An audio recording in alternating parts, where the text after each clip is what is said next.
I cut my finger making lunch, so I...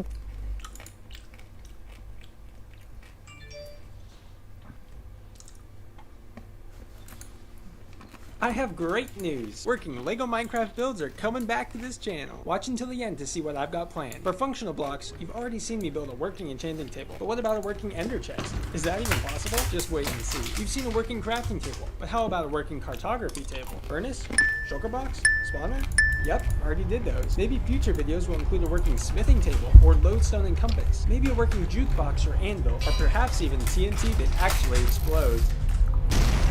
But Minecraft is a whole lot more than just blocks. There's a lot of awesome mobs to build. I've only built a working phantom and a creeper factory. But what would you think about a ghast that actually flies around and launches fireballs at Steve? Or how about a remote controlled snow golem that throws snowballs? Or a pig that runs around and does, pig-like things? Perhaps an armadillo, crab, or penguin from the recent Minecraft mob vote. Maybe best of all, how about a villager that I could actually trade with? Blocks and mobs are amazing, but real-life LEGO Minecraft farms are fire. I've built a working infinite cobblestone generator and a working sugarcane farm, but a lava farm or a wheat farm? Those would be cool. And there's even more that can be done. Ever seen a working flying machine built from LEGO parts? Or a 3x3 piston door that follows Minecraft physics? Want to see a real-life trident that actually has loyalty? I'm super excited to dive back into making the blocky world of Minecraft come to life through the blocky world of LEGO parts. If the new Minecraft videos get a lot of views, then I'll keep building them for a long time. Watch one of these playlists to get hyped for the new videos. Make sure the bell is set to all notifications so you don't miss when the videos drop. See you soon!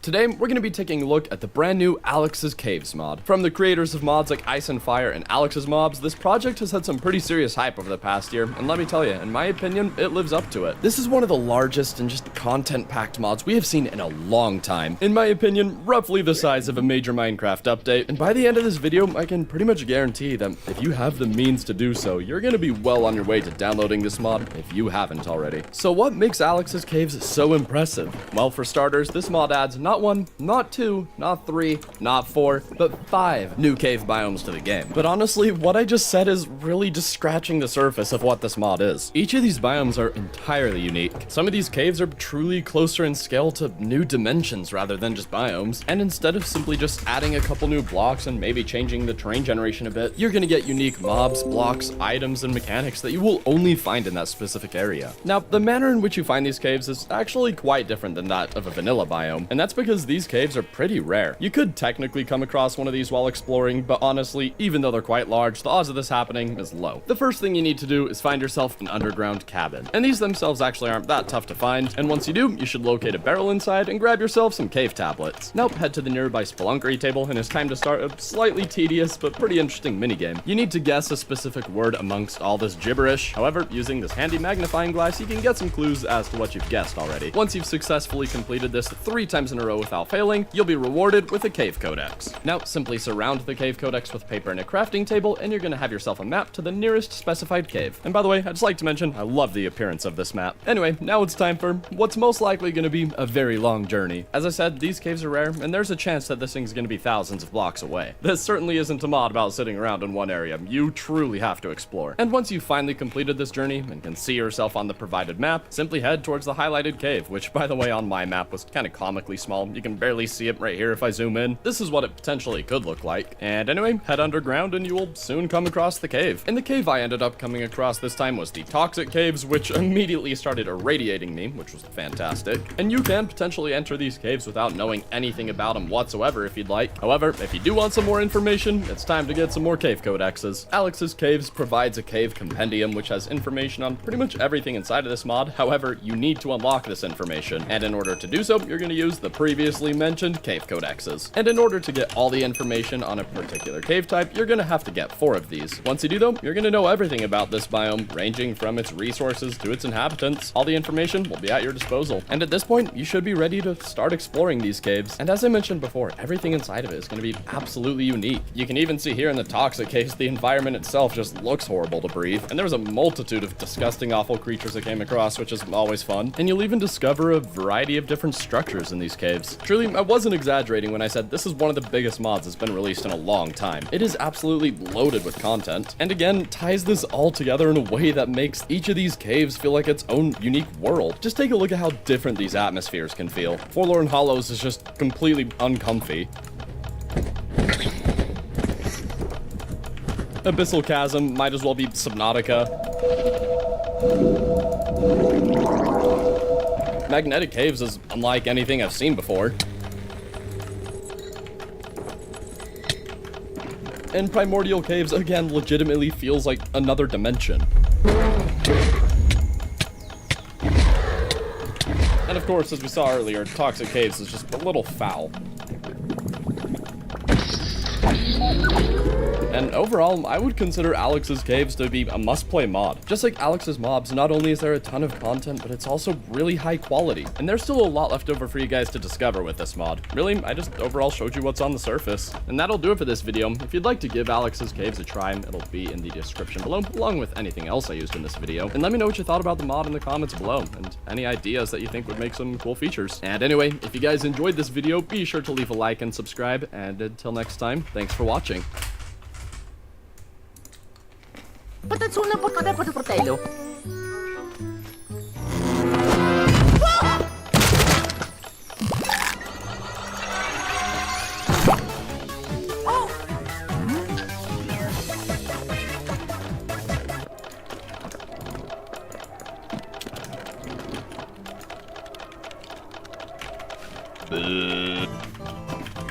Hey, yo, back the fuck off! Back the fuck off with your plumber ass! Get the hell out of here, plumber boy! Come on now! Come on now!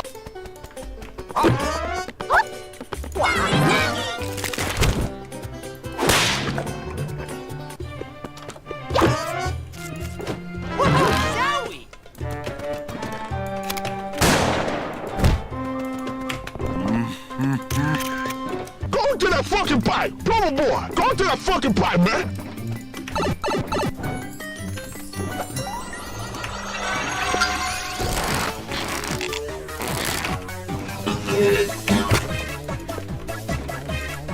Oh, yeah.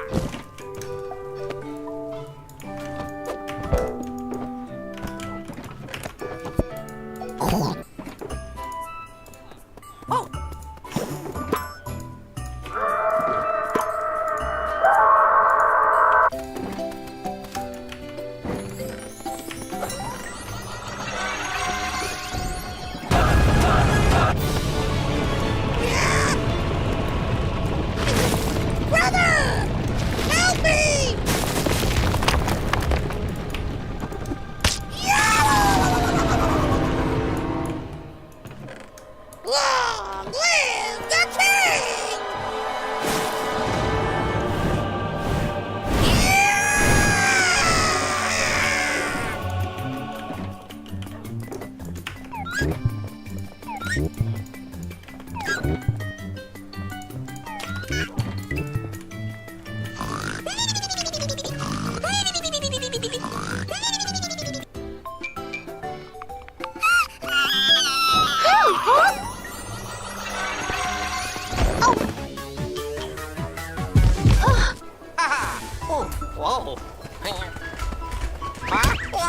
Whoa.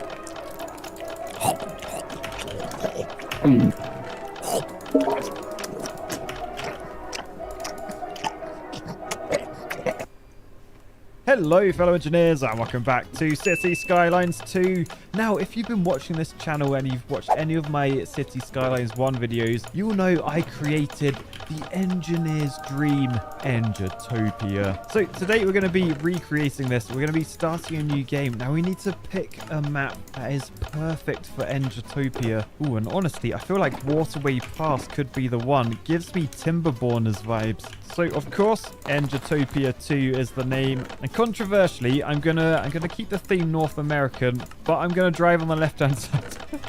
Just to really confuse people. Right, so here we are. Here is Endertopia. It's June 2023. Let's hit pause and let's just take a look at the surroundings. We've got a huge river coming through. Sadly, there's no bridges. There is a pretty filthy bridge in the background though. Check out that. Fair play. But yeah, we've got a road connection. We've got power connection, which is quite handy. Up in this corner, we have a bit of a lake going on. And then obviously we've got the sprawling countryside to build into. This map is huge. So we're going to be playing this somewhat legit. We've got to unlock everything. We've got to keep an eye on our cash flow. And I want to try, granted some of you will resist this and that's okay. I'm going to try and teach you some actual like highway design principles and like drainage stuff as we go along. If you get bored, in the comments you can say just build a Pucano, that's all we care about. But yeah, for now let's get started. So what do we have here? We have a big highway up here. We've got slip roads that come off, so these are fast roads. Although actually, is that the speed limit? 55. Wait, what unit is that in? Oh, I'm pretty sure it is miles an hour because look, that's 70 on there. We don't have like 5s in the UK. Like speeds they're always rounded, which is quite strange because sometimes a 5 would make sense. Anyway, my point was cars are going to be bombing it down here. I mean, oh, the speed limit goes back up to 70. Okay, so cars absolutely caning it down here. And then from 70 miles an hour, the speed limit drops to 35. And at that point where they drop, there's a zebra crossing for pedestrians to safely cross the road with 70 mile an hour incoming traffic. So yeah, not gonna lie, not the safest start to Endertopia. However, I haven't actually unlocked many different road types. Like I haven't got the highways if I want to do something else. I mean, I'm tempted to plop a roundabout down. I feel like that will be quite safe. Oh yeah, let's delete these. Let's see, do we get any money? Okay, we get 0 money back for that. But yeah, we'll go from our highway to our sort of normal road. Oh no, I've got elevation in feet now because it's American.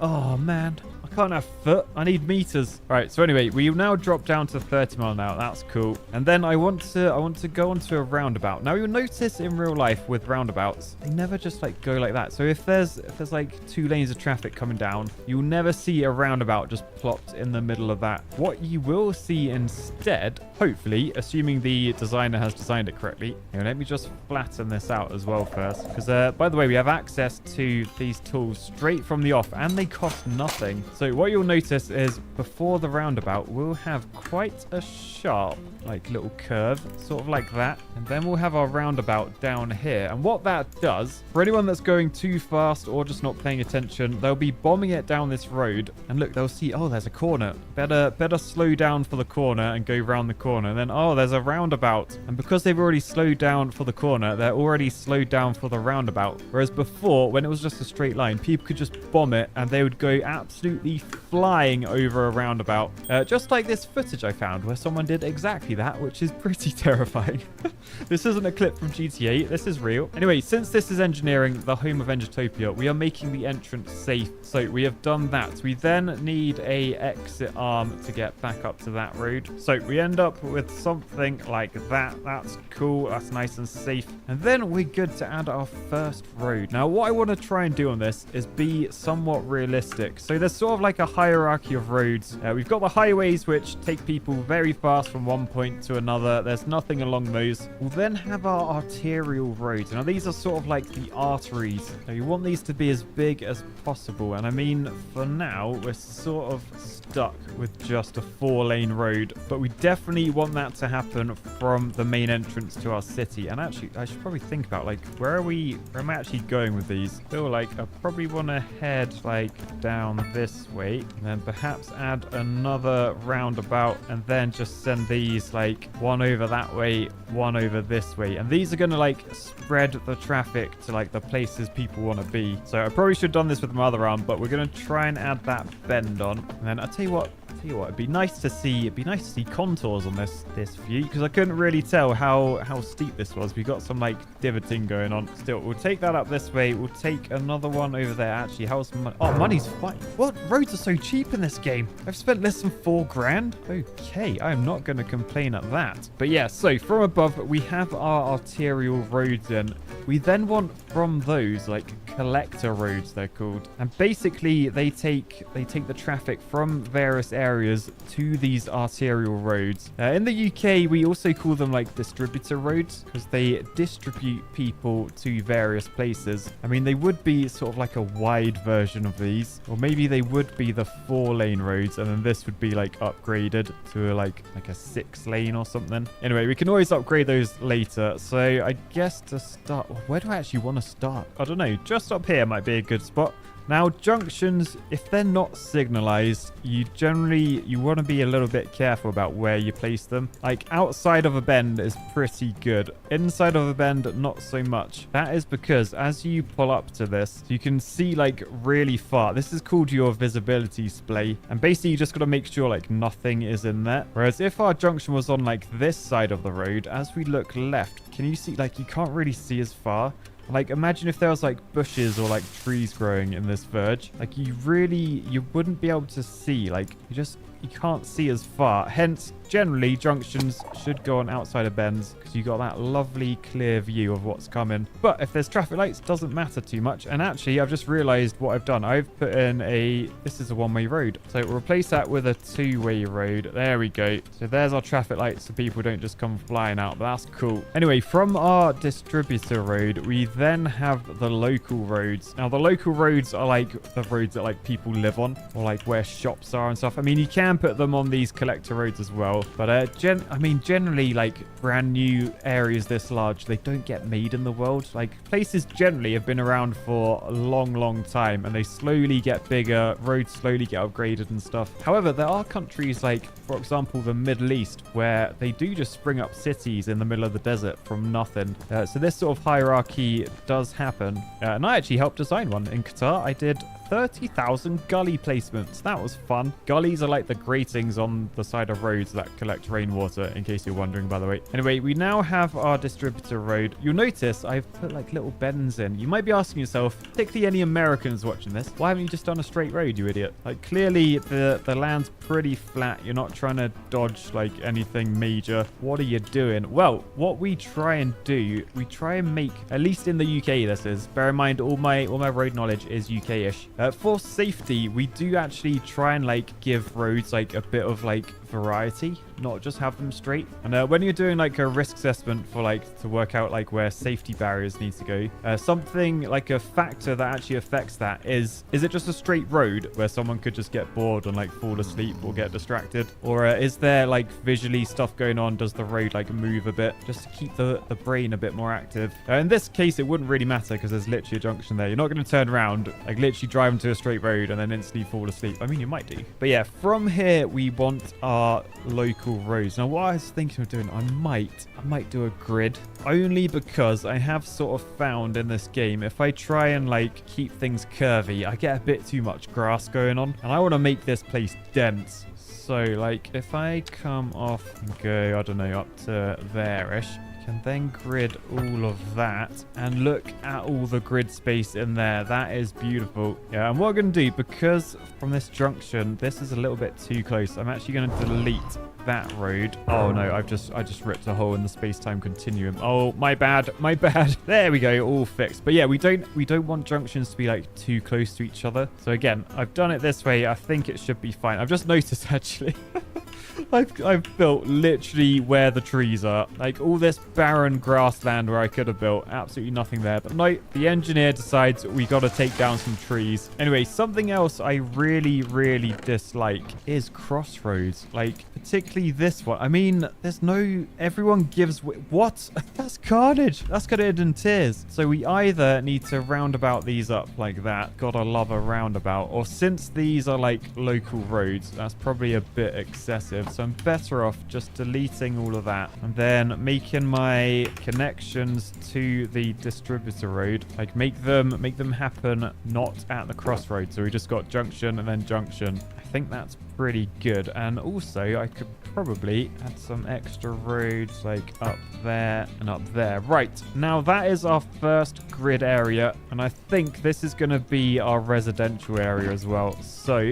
we'll just start painting in some low density T residentials. Right, that is good. They are being built. The cranes are doing their business. We've got a bit of commercial demand. So this is where shops and things can go. And to be honest, I might shove these like on these entrances and on the distributor roads as well. Front roads will be shops because then everyone has to pass the shops to go home. And when they leave home, they got to pass the shops to go to work. I think that's going to be convenient for people. And we're all about convenience in Engitopia. Anyway, next up, we do need to think about what people actually need to survive. At least in somewhere as aspiring as Engitopia, they need electricity. They're also going to need water. Now, since our pylon from the outside comes in there, and this is where our residential area is, I think what I'm going to do for now, I'm just going to shove a transformer down here, and then we're going to take our electricity from the outside world for now. We're not actually going to produce our own, and then this will power all of these houses and businesses going up here, at least until we start producing our own electricity. All right, so what else do we need? We have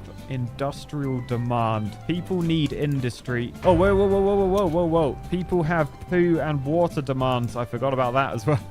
It's a good thing I'm not a real engineer anymore. Anyway, in City Skylines 2, you can see all the pipes. They're already under the ground. And honestly, it's one of my biggest bugbears because they follow the road. They're curved. We don't have curved pipes in the real world. I mean, there might be like a gentle curve on a gravity sewer, but like it would be so small, it would be straight on a drawing. Like, look at the state of those curved pipes around the roundabout. Oh, it makes me angry. It makes me angry. So yeah, anyway, we need to find a place for our sewage to go. Now, I don't like polluting straight into the river. What way is the river flowing? It's flowing, okay, it's flowing down there. Yeah, I'm gonna get the bridge downstream all pooey. I don't want to do that. By the way, look at the PR of the water department. We're experiencing some problems with the water pressure at the moment. Please stand by. Yeah, the problem is I've completely ignored it.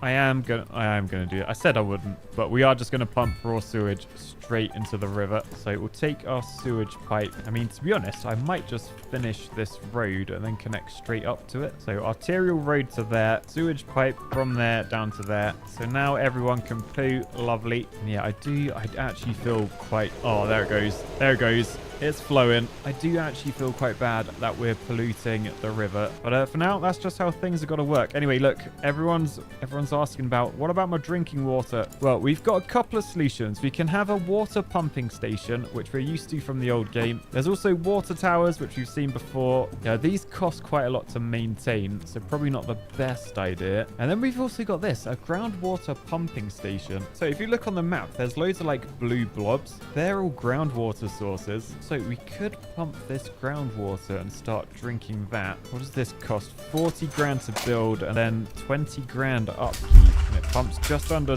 20 million gallons a month. Oh, why am I still in Imperial, stupid American? All right, screw the miles per hour. We're back to metric. Oh, there we go. It pumps 75,000 meters cubed a month. If we do the water pumping station, it pumps more water. It costs less to build and its upkeep is less. Okay, we'll go with that instead. And what I'm thinking, rather than pump from the river, I might pump from this like lake thing up here because this is higher than our city, whereas the river is lower. So if we use the river, we'd have to be pumping that water like uphill. Whereas from here, we can just use gravity, and gravity is our friend because gravity does not require pumps. So we need to do a road from here. So I'm just going to do a little dirt road, try and weave between some trees, and then just connect that to the rest of the city. And then does that carry, it carries electricity? Does it carry pipes? Oh, it does as well. Sweet. Okay, so we are now pumping water out of this lake straight into people's homes. I'd love to see it. I need an industrial area. So I'm going to do that over this way, I think, because like this is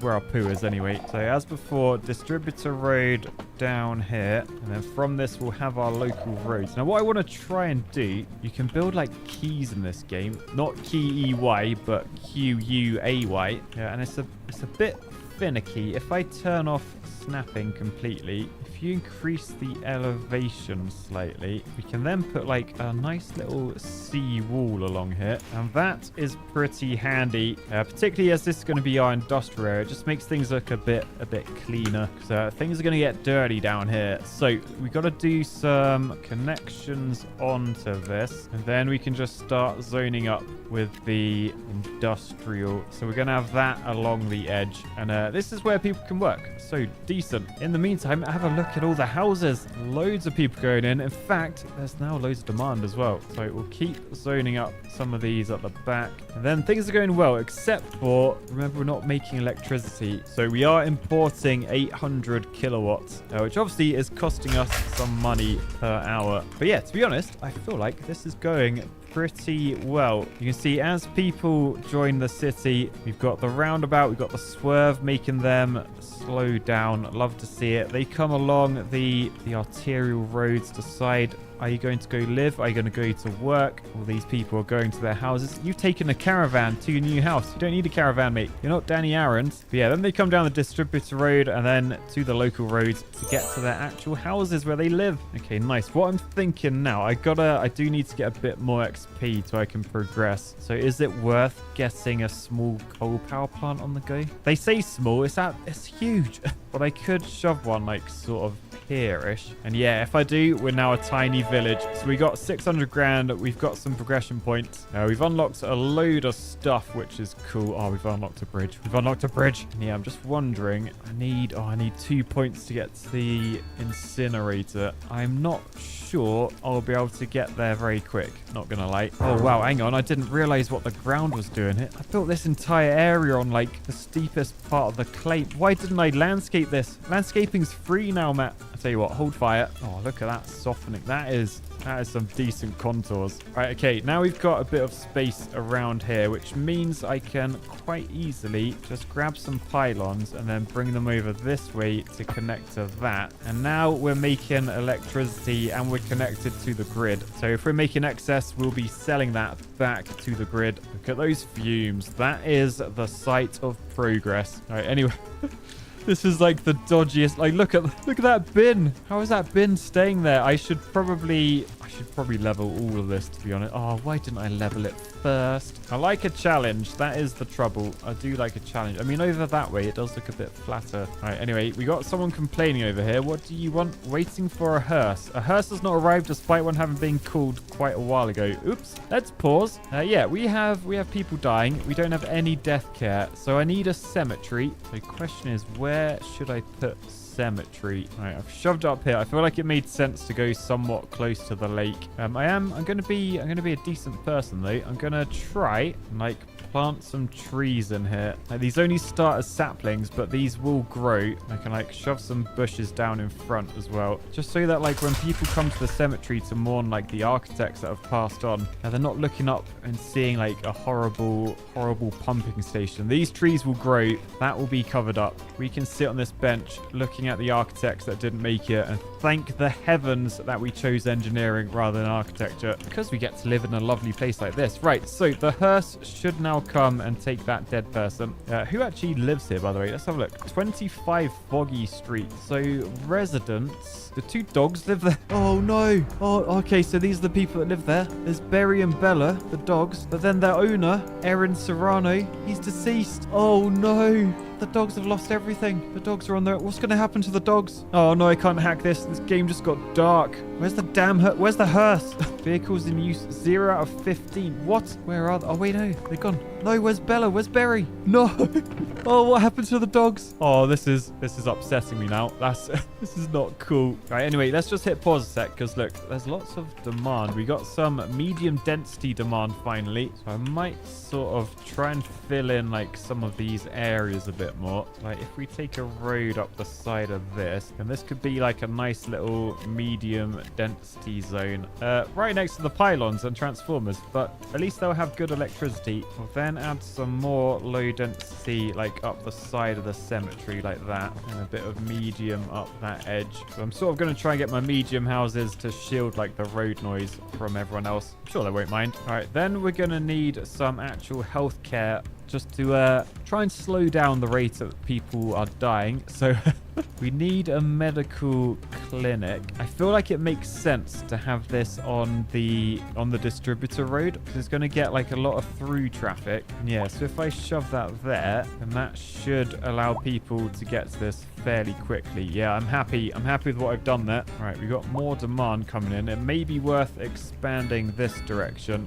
as well as perhaps getting some like some beachside properties down this way, because we did the industrial promenade. Maybe we can do like a lovely pedestrian promenade. And I don't like doing grids, but they're so easy to draw. Like, look at how quickly I can add all these. This is quite cool. All right, so commercial along the edge there. That's the distributor road. Oh, that literally wiped. I only did like 3 buildings and there's no more demand. I'll then start getting some houses in. I don't know why I started in the middle, but we did. Oh, I just realized we got crossroads everywhere. Ugh. I mean, actually, this could be a good test. We can see if the right is better for traffic or the left, the crossroads or the T-junctions. All right, anyway, we're now a small village, which means loads more progression points. Ooh, and rather than incineration, should I be going with the recycling center? Or should I not use my progression points on these at all and instead put them into education? Because that is the cornerstone of engineering. And then perhaps I could make an architect-themed area for the land. Can't lie, I'm leaning towards that solution. Oh, also, look, I've got 7 map tiles to unlock. Okay, right, well, this is just the start of our Endertopia journey. I imagine there's going to be lots of shenanigans happening. But for the start, I'm sort of trying to play as realistically as I can. We'll see how long that lasts, though. But yeah, for now, I'll say peace, love, and bridges in Endertopia. Bye, guys!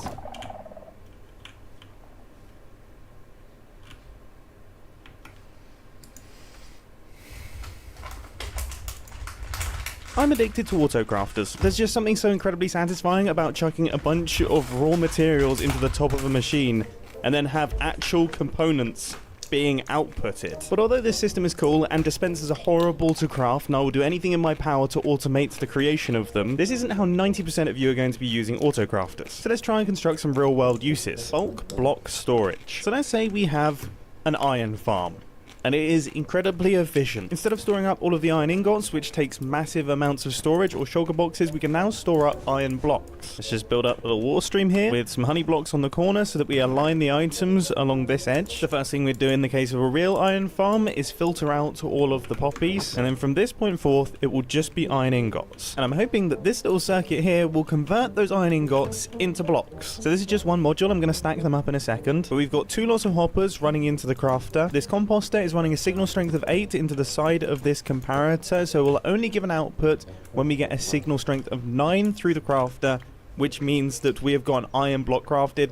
That will then power the crafter, shooting it out into what is going to be a hopper line over here. Now, this single module seems to be working quite nicely, but our iron farm is way too efficient. So I've stacked up some more modules, and they're keeping up with the demand very, very well. Now, I've made a few minor changes here. So each one of these crafters can have up to 3 hoppers running into it. So all 3 of these hoppers are running into this crafter, which means it's crafting iron blocks very quickly. The redstone for the actual crafter powering itself has stayed exactly the same. But to save on some comparators, I've now replaced our composter with a crafter that is filled, so it's giving a signal strength of 9 into the side of this comparator and a signal strength of 8 into the side of this comparator in subtract mode, which means both of these comparators will only give an output when the crafter is filled. Now, if we were to expand this out even further and make an even bigger array of block creators, you can see that this system of having 3 lots of hoppers for each crafter actually makes a fairly resource-light build.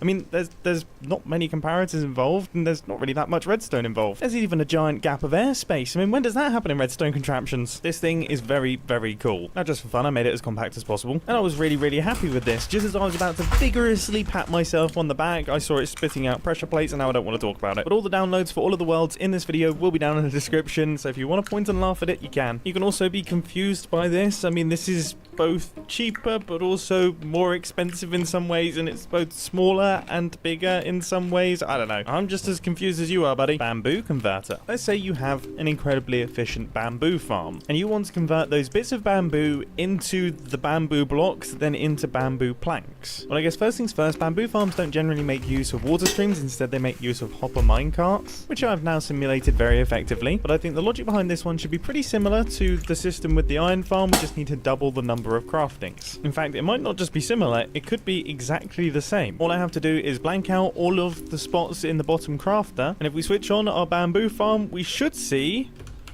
that we're getting bamboo blocks, and then the planks are being chucked out, because every single time a bamboo block is being crafted, it's also powering the bottom crafter, which is converting it into planks. This thing's ridiculously simple. And of course, because it's exactly the same as the iron version, it can be stacked up in the same way using the same techniques. But what's even more exciting is that my stupidly compact and lag-friendly design should work with the bamboo farm.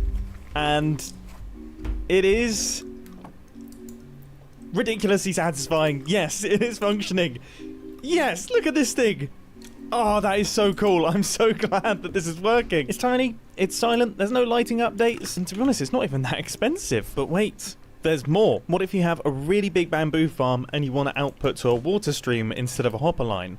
Well, this system can handle that as well. And oh my goodness, I might even be able to make this stupidly compact. If I just face each of these crafters in this direction, and then I can have droppers in the middle here. My goodness, if this works. I'm turning on our bamboo farm, and we should see planks will start to pop out of this thing. And the dropper is not filling up.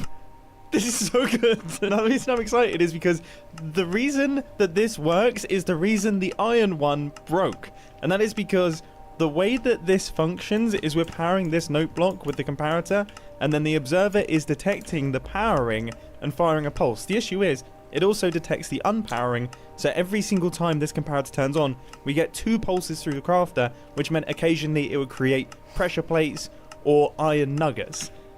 The thing is, those 2 pulses there are the right amount for these 2 planks to be fired out by the dropper, which means we don't need any circuitry, any extra bits to do the dropping.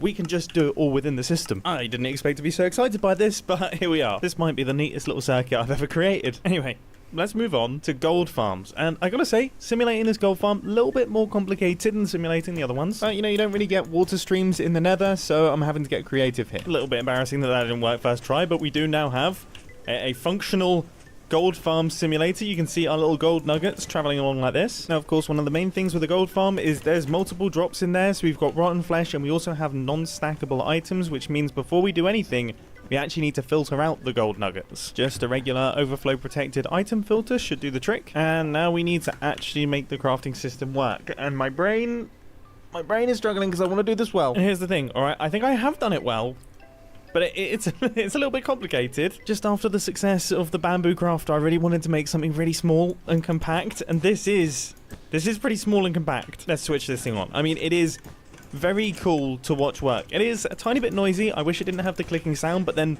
this is pretty noisy. Gold farms in general are very noisy. So you can see our gold nuggets are being crafted up and turned into ingots, and then our little crafter down here is gradually crafting up all of the gold ingots, and when we get ourselves a gold block, you will see that pops out onto the floor. Now, the way that I'm doing this is we've got the item filter up at the top here, and this redstone clock actually uses the item filter to be powered. Essentially, if the item filter is detecting items, it switches on the redstone clock, which constantly pulses this top crafter, which means it's constantly trying to craft something.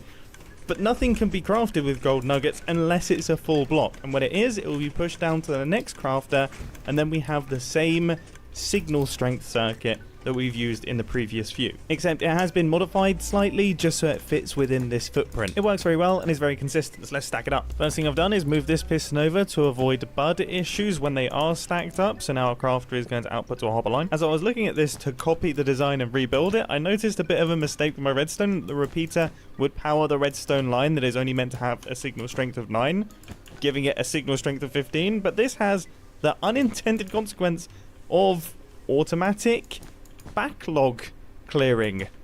I'm an accidental genius, the best kind of genius. So here is our system, and yeah, it does look a little bit bulky, but then if you ignore the item filter and just focus on this stuff down here, still a bit of a chonker, but it's not that massive. And of course, everything works properly, and all of our gold nuggets that are pouring in here are gradually being converted into gold blocks.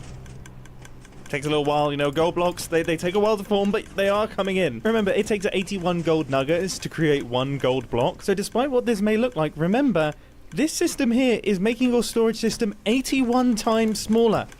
You are using 81 times less shulker boxes to store the same amount of gold. That is obscene. And I've just come up with a way to make it slightly more compact, using the same observer and note block combination that we tried in the iron farm and successfully used in the bamboo farm. Now I'm hoping that we don't get any gold nuggets out of this thing or any pressure plates out of this thing, because the gold ingots are so slow to form that the 2 pulses shouldn't affect it. Let's see, everything is kicked into gear. And our crafter is filling up. The fact that it's filling up with a gold block is good. Now let's see, how long between the pulses? It takes forever. It takes so long for a new gold ingot to come in, because gold ingots require 9 gold nuggets. The 2 pulses, look, there it is, there's the second pulse. There's no chance that we would get anything else being created. There's 0 chance. It couldn't happen. I guess the only way that it could happen is if this crafter overflowed and basically filled up with gold nuggets, and then it was creating loads of gold ingots. Then that would be an issue, but that shouldn't be possible. So I've got to say, I'm pretty chuffed to bits with this thing. I think it's around about as small as it could be. It's just 1 block bigger than a regular item filter. Very, very satisfying. This has been fun. I've really enjoyed working on these systems. I have a few ideas for various different bigger farms and multi-stage crafting systems with furnaces and everything like that involved. All of that will be coming soon.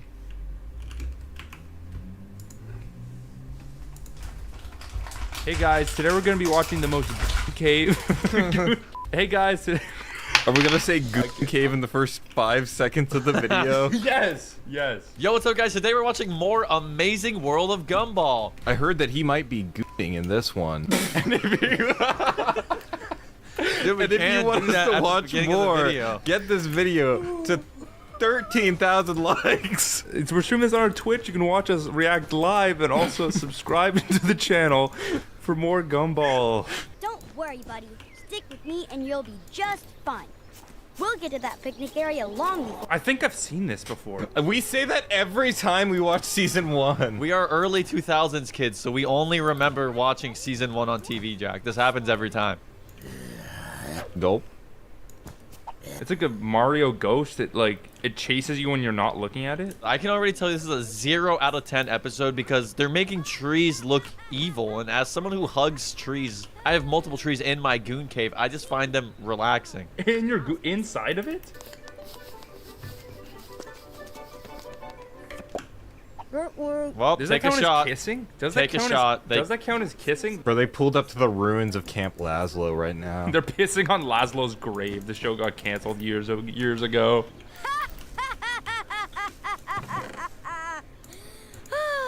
The way his face distorts in this season is really grotesque. He got rid of his chin. Like, his mouth became the bottom of his head. That was disgusting. Trying to sneak up on it. There's one funny bit. Oh, this is the funny bit. The ass cheek? Fart joke? Please fart. Please fart. Cherish your freedom. Never abandon your dreams. And have a beautiful life. And then it gets eaten. How did you guess it? Oh, and then that gets eaten. Wait, this is just a SpongeBob movie. It's the scene in the SpongeBob movie where all the monsters eat each other in the giant abyss. Where's the scene where all the monsters eat each other out? It's my tummy. Well, stop it. You're gonna attract another predator. I want to bully Gumball in these episodes. He's just so punchable. You know what I mean? When has he not been? I told you I was a born survivor. Good work, team. High five. This is just like when I went camping in Canada and it rained the whole time and it was miserable and it sucked and I hate Canada. Dude, I remember that because I was like watching Cora in the distance. Like I had my old binoculars in a tree. What is wrong with you? You ate all my clothes. What percentage of Gumball episodes result in Gumball being naked? Well, maybe you shouldn't have thrown away my lunchbox. Yeah, I know. I'm sorry. Gumball owned up to doing the wrong thing. This is a completely different show. This is not the same show. Character regression. Literally character. He used to be a more developed character in season 1. Dude, someone in chat says they shouldn't blur Gumball. What is wrong? You want to get banned? What is going on right now? What is going on? You're just anti-censorship. We should do one of the Gumball videos where we're naked too, like just to embody the spirit of the show. What if we do Gumball like strip poker, where like every time we laugh, we have to take a piece of clothing off? I'm gonna show up wearing my winter coat. I'm wearing 10 layers to that video. I think that's extremely against the guidelines. I'm not sure though. Darwin, food! That's what it feels like to be watching this episode. Not boring. Oh, you mean like the 2,000-piece puzzle? No, something more like that. I'm going to get to the... That. What? Anais would never. But Nicole would be really good at that. Can we talk about this? We thought you liked puzzles. Yeah, puzzles are okay. I'm tired of looking at Gumball's ass. Is that a crazy thing to say? That's like the least crazy thing that's ever happened. He crashes the car. Oh my god, dude.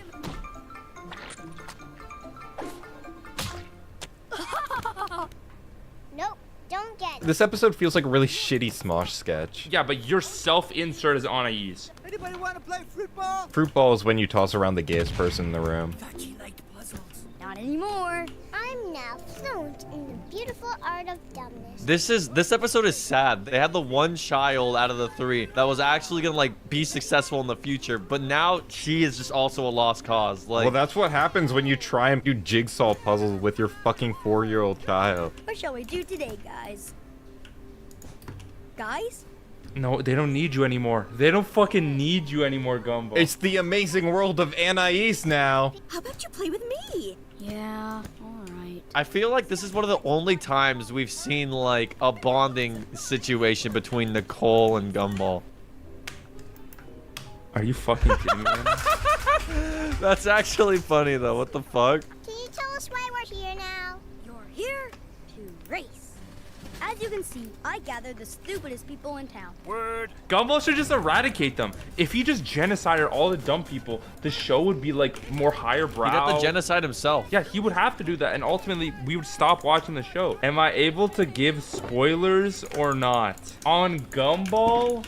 You want to give us Gumball spoilers? Dude, I know Banana dies! The banana dies! I like when the banana dies. I know, Mom. I don't think I want to be dumb anymore.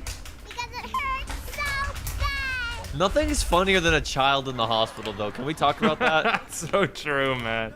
Oh my god, they should make whole hospitals full of children. They want to test him out, study his brain, probe it. They want to probe Darwin? Dude, I want to be probed. What the hell? Sometimes I go outside and just stand in the cornfields because I'm waiting to get probed, but like... Well, that's the thing. You have to not want to be probed to get probed. You know, they like the chase. They like the chase.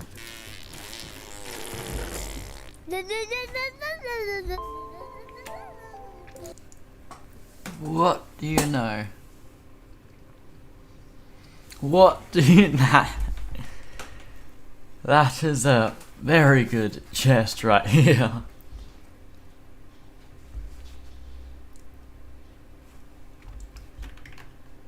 What's the silence trim chance?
you, my little fish boy? What the fuck is that picture of him doing blackface on his wall? It's a black and white picture, man. But look at his body. It's completely black. That's not black and white. Maybe he just dyed his hair. If he dyes his hair, is that blackface? Yes. That's it. I need a bigger head. Thumbnail. Yeah, we watched the Gumball most is- Goon episodes. Use that face. Inflation. I knew that. Editor, can you please put like a fucked up image in one of these? Like, can you put some fucked up images here? Where's the old guy in the library looking at porn? Hey. Hey. Are you guys reading Secrets of Chicken Wings? That's my favorite book. I think my book is broken. I've been watching it for ages and I'm still not smart. You don't watch books, you read them. Don't stop. There's just one called Don't Stop. What does that mean? Don't stop. It's like an anti-consent book. What? Is that legal? Come on, Brain. Show Principal Brown what you can do. He just trained his own brain to be a sociopathic, violent person. Is this the canonical moment in which he becomes evil? You could get brain from your own brain. Oh, well, this is your new brother, Rockwin. Come on, let's just all give it a try. Just for a moment. Nicole's gone crazy in this So episode. quickly, too. I found it on the TV guide. I should be the one who gets taken away. So Darwin's not a genius? No. No Damn. shit. Damn. They didn't break the canon, dude. Oh my god. This is like a Danganronpa reaction to like after they find a dead body or something. You're coming to the research center. Nah, definitely beats my parents' place. Haha. Haha. It's a ghost! It's a ghost! I like seeing Nicole in her like her midnight best, bro. Like, look at that. Not slutty enough. Whoa, a sheet! No, Darwin. Something even better. Mr. Robinson? Yep, I found him in the shed, so I put him up here in the attic. Did they just kidnap a poor old man? Technically, it was a B&E. He broke and entered into their shed, so they reserved a right to kidnap him and hold him captive.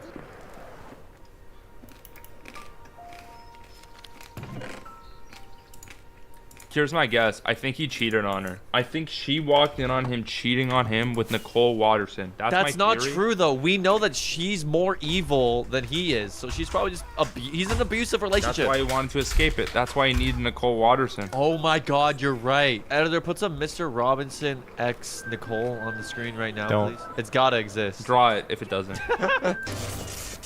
Richard, what are you doing? I thought Richard was making a noose to kill himself. That's it, Darwin. He finds happiness in the suffering of others. This episode is so funny, it makes you want to merge without looking. Makes me want to fucking merge into a fucking children's hospital. Margaret and I used to argue like that.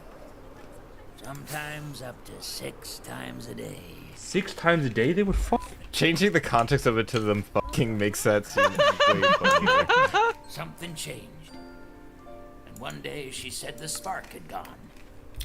And asked me to leave. This is like the opposite of Up. Like we're just witnessing like a divorce instead. Up reverse. This is called- down. This is down, yeah. Chat, if this video gets 50,000 likes, I'll do a Nicole Watterson cosplay. Are you serious right now? Cut that out of the video. That Keep could that in, very keep that in, keep that editor, in. leave it in the Leave it video, in. please. No! I mean, what's wrong with our house? Our shed and my guy? Dad, you know what I do when I feel like a loser? Kill myself. I look at this. Yeah.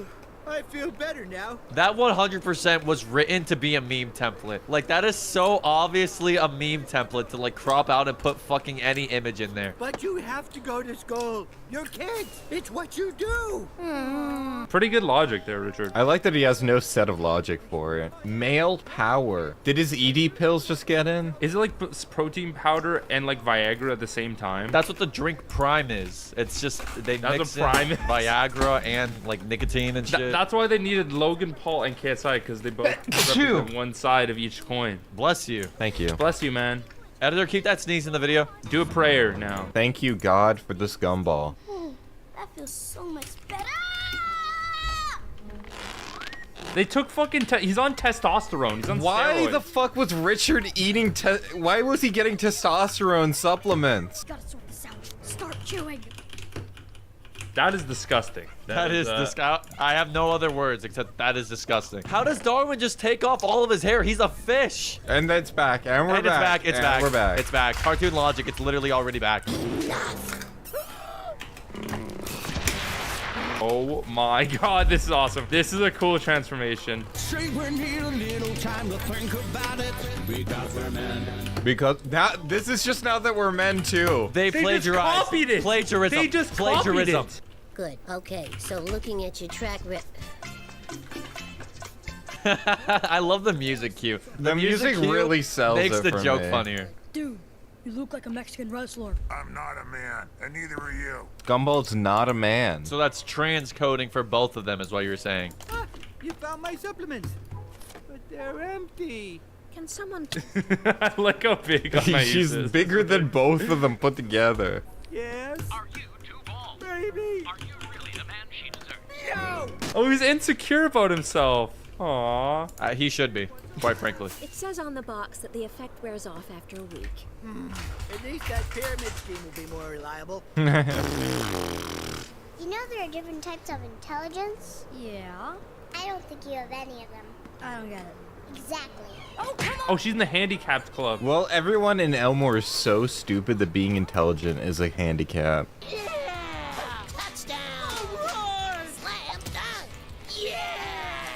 Guys, do you think Banana Joe's gonna die in this scene? I think it would be like therapeutic for me if Banana Joe died in the scene. I just want to see blood spill. What if Gumball just peels him and fucking deep throats him? Just fucking destroys him. This is a weird episode. It's giving Total Drama Island right now. Am I allowed to say that? Too bad for you jealous people, because I'm starting my own club and you are not invited. Okay, I'd like to welcome everyone to Gumball's Club of Gumball. He just made a show. It's Amazing World of Gumball, and no one showed up. Imagine being so egotistical that you literally are the main character, but that isn't enough for you. What the?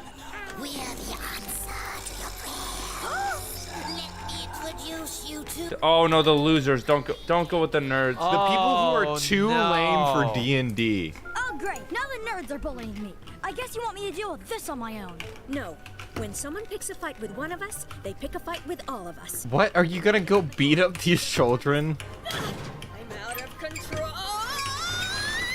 I'd do anything to be that locker in that scene. That's all I'm saying, man. I am level 40. Let the battle commence. Oh, God. Nerd culture. Oh, I love nerd God. culture. Can we roll a D20 to skip this episode?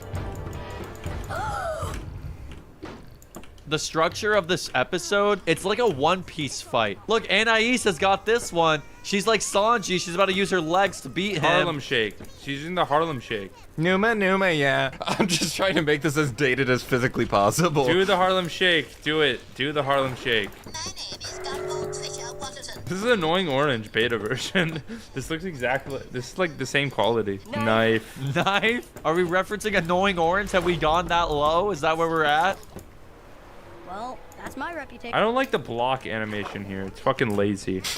Lazy, bad game. These goddamn animators that get paid nothing, they're fucking lazy. How do you know they got paid nothing? Where's the receipt? I made it up. I like spreading misinformation. Editor, slice Eden in half for that. With this, I can make all my wishes come true. This them dissing on that Fairly Odd Parents shit. Her titties have been sagging for 40 years. That is a level of sag that you only get for being a champion.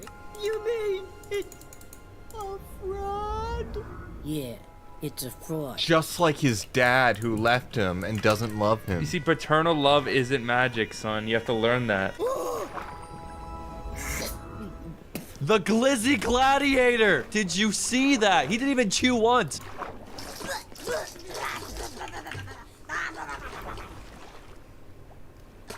What, he did the Ahigo fit. Yuck, bro. Yeah, he did. He did. He did oh the my God, Ahigo. why Gumball did you does say the that? Ahigo. Why Nope. did you Yeah, a monster duck t-shirt. Ha ha ha. Yo, at least he turned around to go in reverse. That like, was kind of funny. That was kind of funny. Ah, horrible! Take it out! Take it out! Cover your eyes, woman! Why would she cover her eyes to look at her husband? because they haven't had sex in 30 years. We know that their relationship is in a bad place right now. The all-powerful Bunny Warlock! I hate how, like, his tits look. Like, his tits are like kind of unsettling. Yeah, it's odd. I think that his tits are definitely the odd one out. You know what I mean? They're the odds ones out. Definitely James or whatever. Yeah. Editor, put 2 pictures of James on his breast. Censor his breast with 2 pictures of James for the remainder of this video. We should collab with James, come on the After podcast. we put your face on the boobs, I think you really. we reacted to your show and we liked the first season. Okay. We were mean to it, though, dude. We were mildly positive towards your Netflix series. In the end, we were all generally positive about the show. Not in the last season. Not in season 2. Not in season 2. Season 2 sucked, bro. I'll tell you right now, James. Okay. This is a personal. Why is this addressed to James specifically? His bitch ass is not watching. Keep this all He'll in. see it. Editor. He'll see it. He'll see it. Okay. Keep it He'll all see in. it. Rod?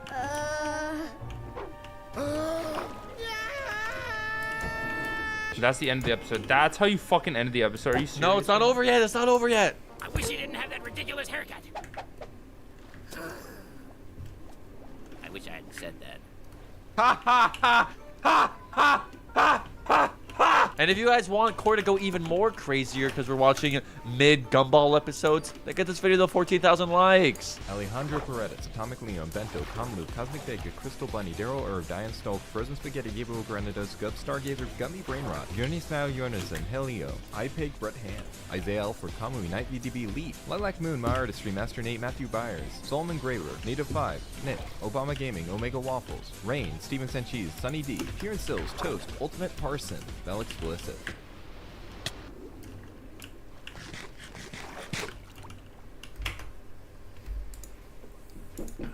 Yeah. Sure.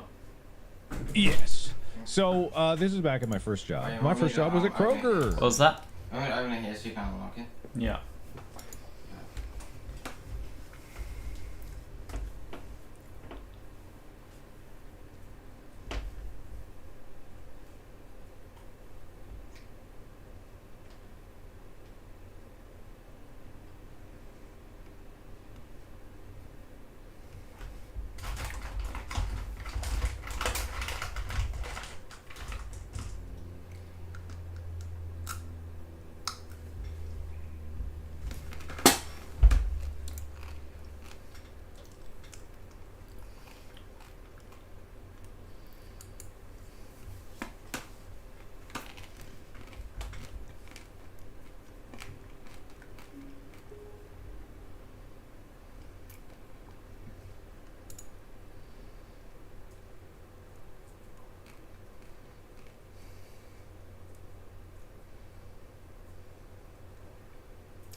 There you go.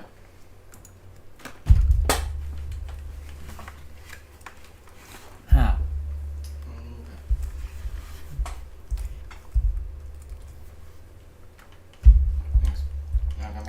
Yeah, I worked as a non-food stocking clerk, which means I'm in charge of everything that was not food. And so one of my responsibilities, in addition to stocking the non-food shelves, was to take a shopping cart and go around every aisle and pick off things that people leave behind. So people will leave like random things in odd places, and I'm supposed to go grab them, put them in a cart, push them to the back so they can be resorted later. A few weeks into my first job doing this particular part of my job, I noticed something behind the baby food. I like scooted it aside and I saw a box of condoms. But the problem with this one is it was torn open, right? Someone had ripped open a box, stolen out some condoms. Don't know why, just happens. But the first time I had ever seen something like that. And so me, being a 15-year-old, I go, what? Condoms? Oh my goodness. Like, I was actually like flustered at even the thought of someone seeing me like even handling this box of condoms. But I put it in the cart and I started pushing the cart around, and I was like, and I didn't have a girlfriend or anything at the time, so it was like there was no urgent need for this. But for some reason in my mind I went, maybe if I had some condoms, maybe I might be able to have sex someday. I'd be ready for it at least. As I'm pushing my cart through the aisles, I start slowing down physically. specifically like the cart because I'm thinking like, okay, it's in like where you scoot out the baby thing and it's like you would sit a toddler in there. So it's at the top part of that, and I had positioned it very carefully for there, so that as I'm pushing the cart, I could slowly move my hand like off of the grip and down and try to grab a condom out of it, and I'd be like, I'll just pocket one. And then I'll have one, and then I will have the condom power. I didn't realize condom power. I didn't realize that. I thought all the ladies would be like, "Whoa, you have a condom? Oh yes, I want you." Now that looks like the kind of guy that has a condom in his wallet. I didn't know you were a man.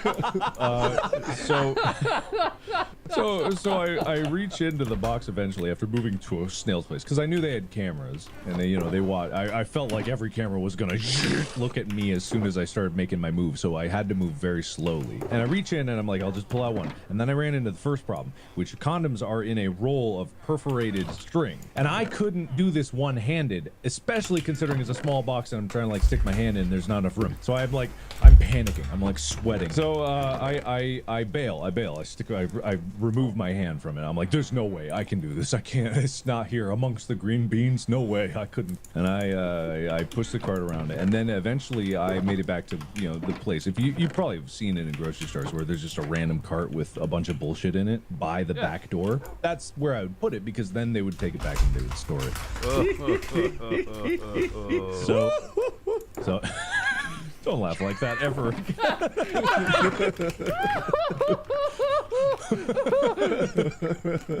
But then I have like this surge of adrenaline and I'm mad because I like lost my quote-unquote chance. If the camera saw me, it would look like I was a cryptid because I was standing there at that shelf of like discount items just like fuming like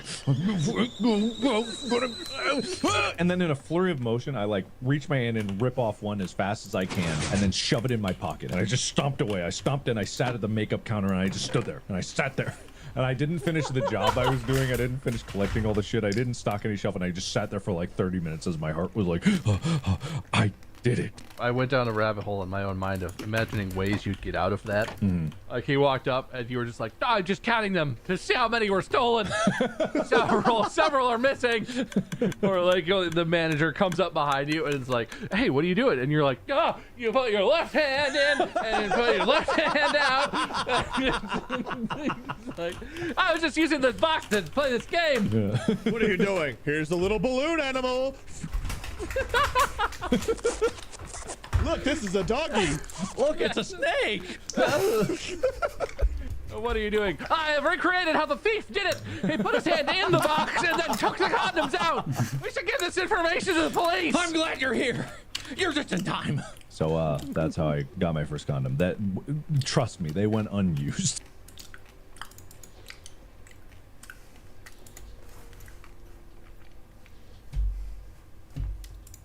So I've asked you guys on my Discord server to submit your best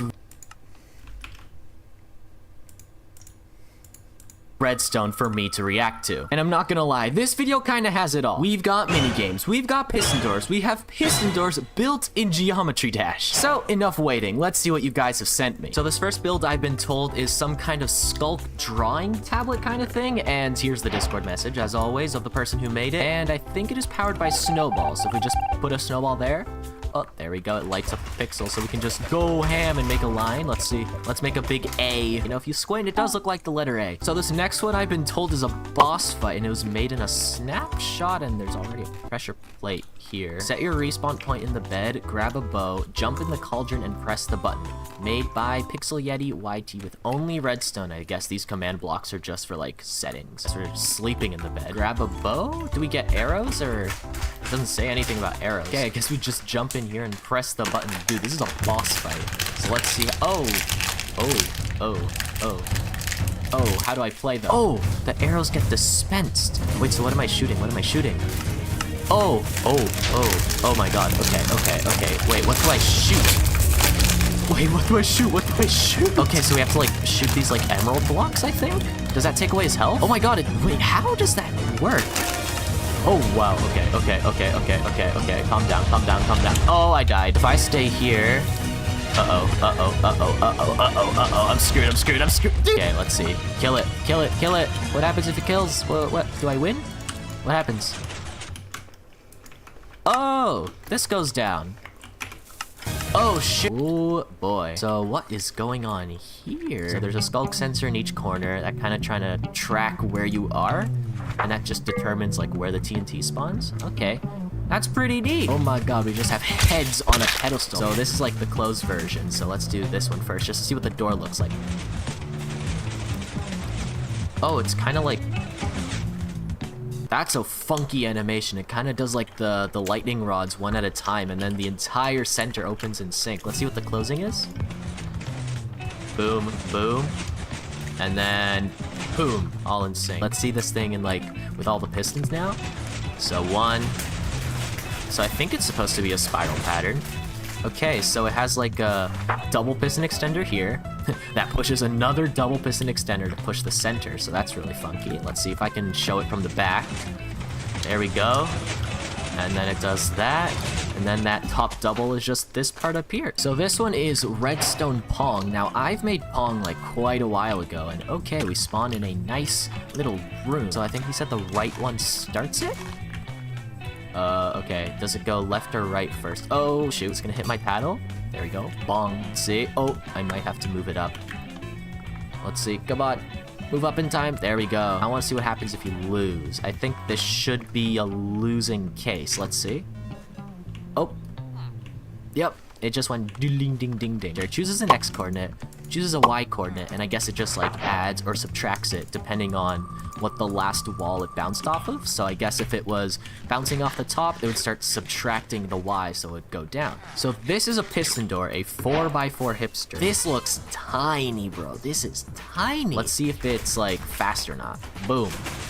Okay, that is a fast closing. So basically what a hipster door is, for those who don't know, it's a piston door where all of the redstone is under the floor. So I can basically make a whole floor here, and this will just be popping out of the ground. Let's see how fast it opens.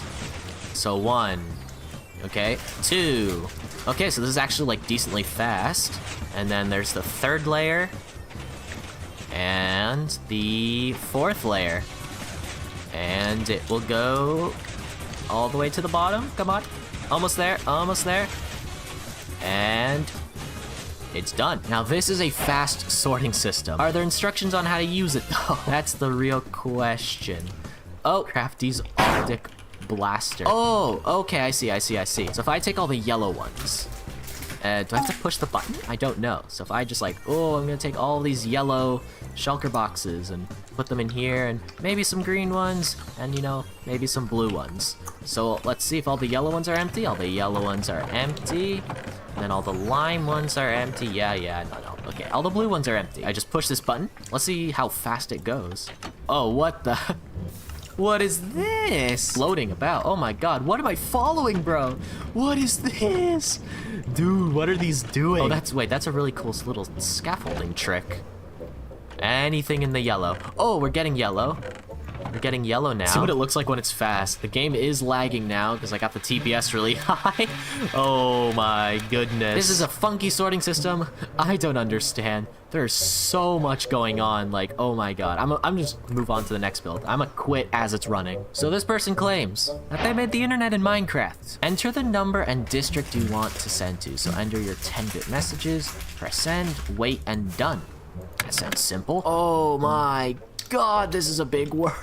Dude, how do I begin to use this? This big unit in the middle. Holy. He's like all in German, I assume? Yeah, just numbers and German.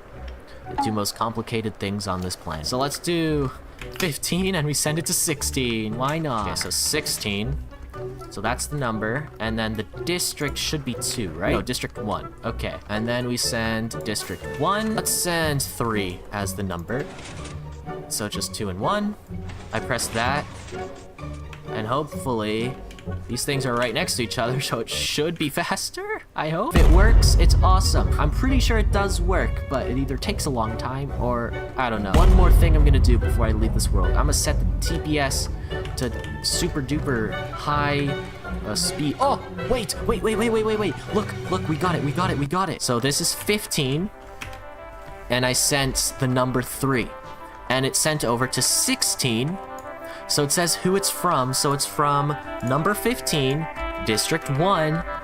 And we got the number 3. Okay, so it does work. Okay, we've dialed it back a little bit, and now we're gonna go back to simple things. Redstone, rock, paper, scissors. So if I go rock, I go paper. Simple things. Confirm, and confirm. Don't know why.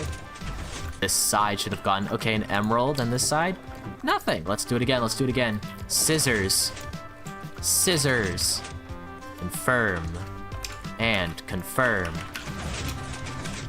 Oh, dude, that is fast. That is, like, actually really fast. So they all power this piece of redstone, and then I guess one of them subtracts it. Okay, I don't know how this works. I've built my own rock, paper, scissors, but dude, that's actually like a really fast system. Good job. This is Crafty Minigame 2. I'm pretty sure this is the same person who made the sand one from the last React video. And oh boy, this looks like a 1-up, bro. Very nice.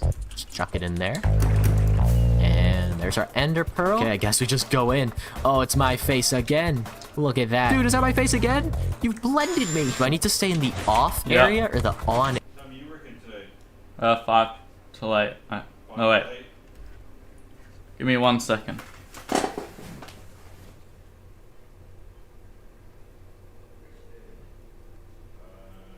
$4:30 till 8. 4:30 till 8.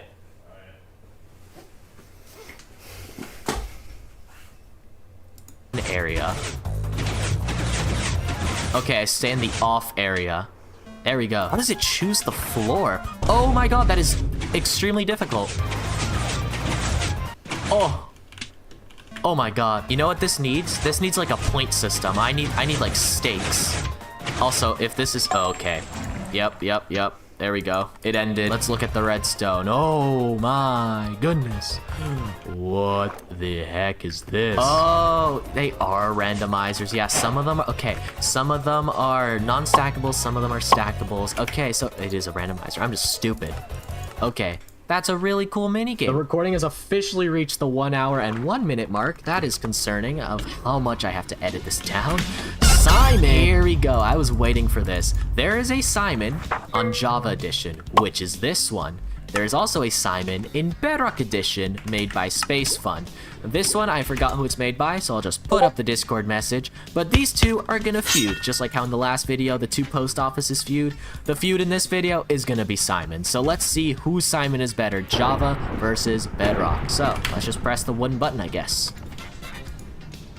And then it will start the game. So it just did blue, so I guess I press blue back. Oh, blue. Okay, then we go blue, and then blue. Let's see, blue, red. We got a different color. Awesome. So what happens if I get it wrong? Like blue, and then I go red. Oh, okay, it has a losing sound at least. This thing is really compact. I don't know if it's like infinite storage or not. Maybe it is, maybe it's not. There's this random hopper minecart in here. So, so these are all of the different colors. And that feeds into the memory. I'm pretty sure this has better memory than my Simon game. So I think the pattern is stored in maybe this double chest. Cool Simon game.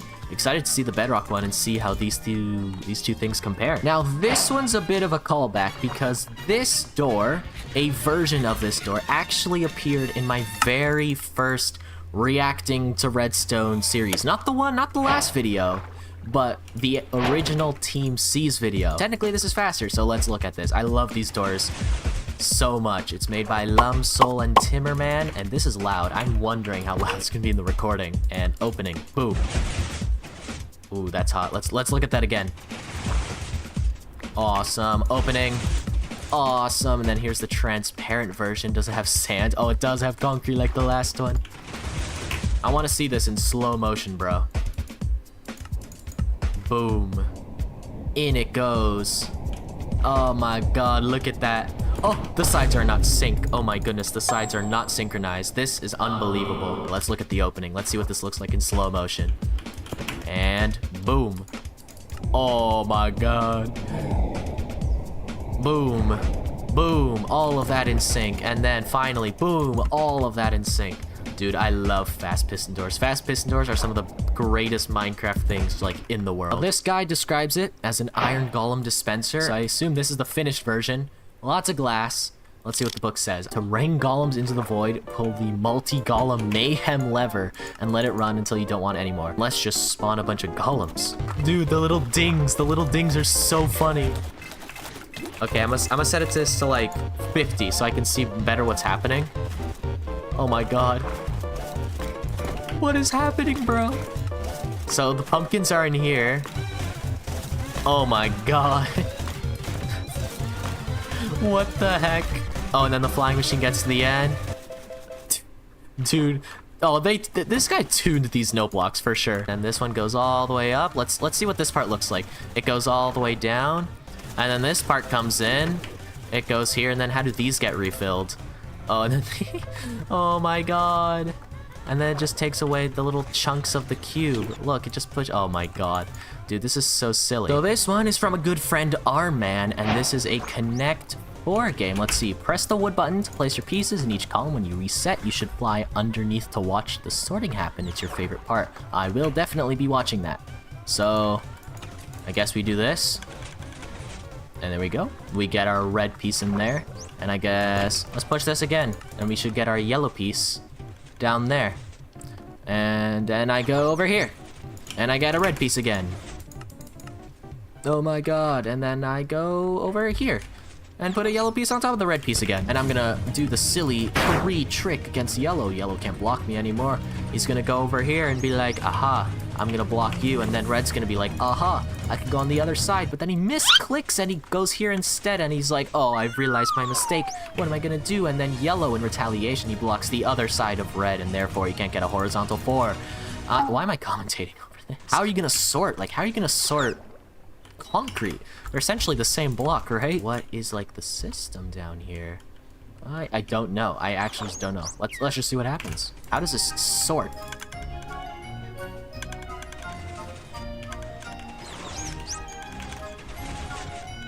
What? It memorized the moves. What? Wait, what? Does it actually like, oh my god, it actually memorizes the moves. Okay, so I filled the entire board. I'm pretty sure the moves get recorded somehow in some form of storage. I don't know how. I'll just push the button again and look at the reset. Look, it filters it somehow. It like knows which one is red and which one's yellow. There has to be something that like keeps track of the moves. It's done already. What? It's done already. It's done. It's actually just done already. How? What? Now this one says it's a hypercharged nuke missile. This is the stationary one, and the one we're actually supposed to use is this thing. Now apparently you place a command block on top of this, and it should spawn one in. But yeah, it is first of all very fast. So, is it gonna blow up this whole cube? No way. No way it's gonna blow up the whole cube. It actually might. Let's see. Oh, that is an explosion. Now this is Redstone Whack-A-Mob, according to the title of this thing, made by this guy. 6 pages. First, Editor Crafty Masterman here. I basically didn't talk throughout this entire playthrough, but basically you step on the zombies, you get points. You step on the creepers, you explode and you die. Oh god, this is like an amusement park ride. You hit the note block and see what happens. Oh boy. Oh my god. Now you may be wondering, Crafty, why are you in Geometry Dash? well, Tried has sent me a level that's apparently just redstone. Crafty GD, man. Bro, I swear to god, if you start launching goddamn, like, people at my friend requests. Let's see what this is. Oh, it's a double piston extender. Oh, it's a 3x3 piston door. Oh, let's go. Look at it go. Dude. And those are certainly some slime blocks. And that's the flying machines come with you. What the heck is this? Bro, he actually put repeaters and torches and they act. Oh my god. Bro wants to be in my video so bad. Lol. Let's add the percentage, guys. Submit. There's my comment. Everyone like my comment. Oh boy. Blackjack Baby, made by NeoDim. Paying 1 diamond to... Okay, AI got 2. I got I got 9, it seems. Hit me, bro. Oh, what's it gonna add? 14? 16? No. Yeah, 16? Oh, I'll stand with 16. I'll stand with 16. He goes 11. Is he gonna hit again? 19! Are you kidding me? Bro, that's rigged. That's rigged. That's rigged. This is really cool. I don't know how it works. There's a lot of stuff going on to like randomize things. It's rigged though. Crafty thingy-majig, so. Oh boy. Push.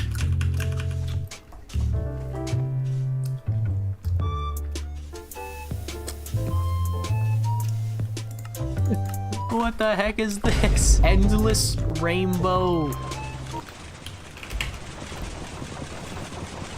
It's an endless tube of rainbow sand. I want to see this one.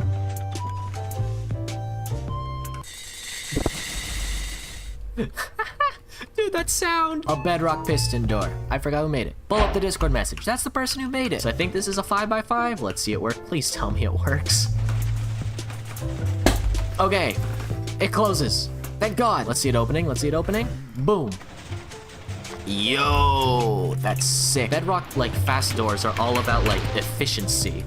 And you can, like, see everything happen.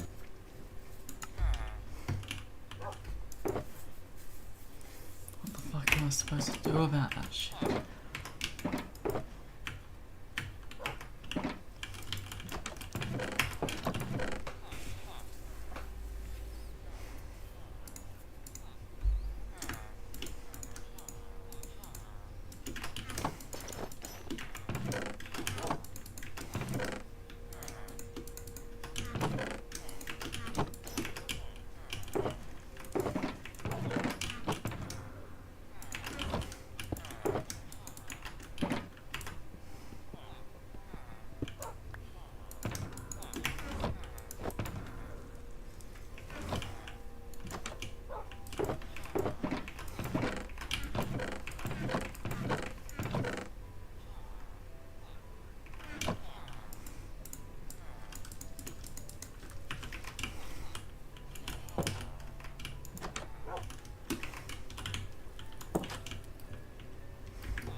But it's still so, like what is happening? Like, it's open. It's just open. FTSR. What is the FTSR? I don't know. Please request an item one thing at a time. Let's do bone meal. 4 boxes of bone meal. Send the request. Oh my goodness. Am I gonna get 4 boxes of bone meal already? Is this like InstaWire? Like, what is this? Whoa! What was that? What was that? Whoa. Let's do 9 boxes of golden carrots. And then is like the thing just gonna fly out? This is so weird. Oh!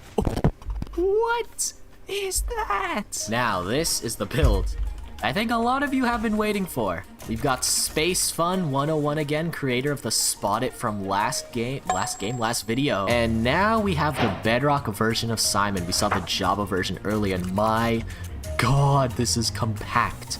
And there's still so much air. Oh my, what? Dude! God damn it, Space Fun, he's gonna make my favorite build again.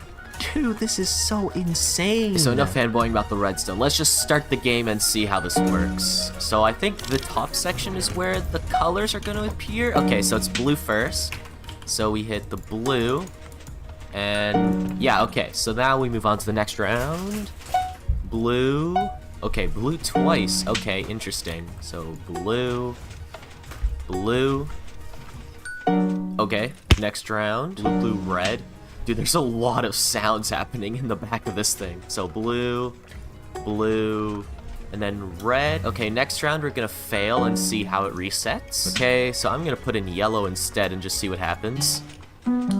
Oh, so it does a losing sound too, and I think this is like some kind of cooldown, like a reset light, and then eventually, okay, there we go. The light turns off. it does like a little sound saying that it's done, and yeah, it just reset the whole thing. What is like, where is our there's just a trident there? Like seriously, this is like super impressive. Like, how does it store everything? Like, I have so many questions about how this works, how he got it in such a small space. Like, bro didn't just 1-up me. No, he had to 100-up me. Yeah, I don't know about you, but I'm just gonna finish this video by playing Space Fun's game. If you want to submit your build, Discord's in the description. If you want to subscribe so you don't miss these React videos, do that. There's probably a video on your end. So this influencer might be getting sued. So he goes by the name Internet Sweetheart. And his whole TikTok account seems to be just him responding to people's rude comments. He like dives into their background. Like when he found this one troll's grandma. Quick question for you. When was the last time you visited Nana? I miss you so much, Nana. We gotta get you out of here. Or when this woman told him he'd never find a romantic partner. I have great news. I did find a romantic partner. Your son. Came across him on Facebook and we've been chatting. Of course, he's under the impression he's been talking to Heather, but I'm about to pick him up from work. But one day, this guy named Max, who I assume looks like this, Max said something pretty horrible to him. This is one of the nastiest, cruelest comments that I've done. Yeah, Max basically tells him to unalive himself. And does Internet Sweetheart let that slide? No, he does not. Max, I was so devastated to hear the news about your father.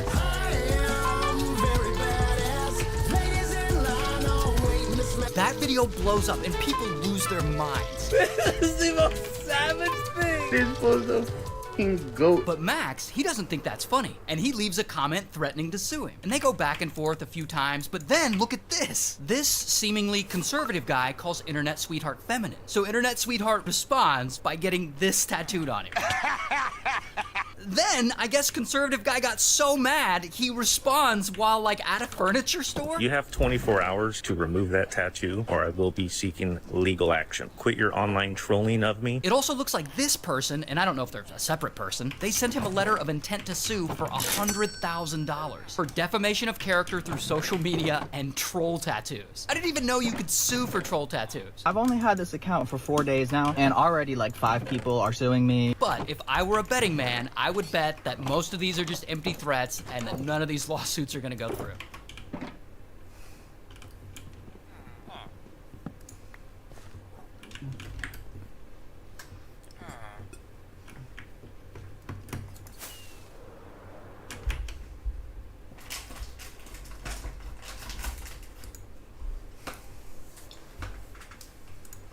People are saying I'm lucky that my haircut robot didn't carve my face. That got me thinking, what if it did? And instead of my face, it was a pumpkin. Here's the plan. Take my haircutting robot and repurpose it with a new business end. For example, this spindle from a milling machine. I'm pretty sure I can use this to make traditional pumpkins by carving out chunks, as well as pro pumpkins by varying the depth of cut to control how light passes through the pumpkin. In theory, I should be able to take any image and carve it into a pumpkin. For example, a recreation of my wife glaring at me. We'll see if she thinks this is as funny as I do. I've seen people put a pumpkin into a CNC machine, which is hilarious. But I've never seen anyone make a custom-made machine to carve a pumpkin. Probably because it's a really dumb thing, but I love dumb stuff.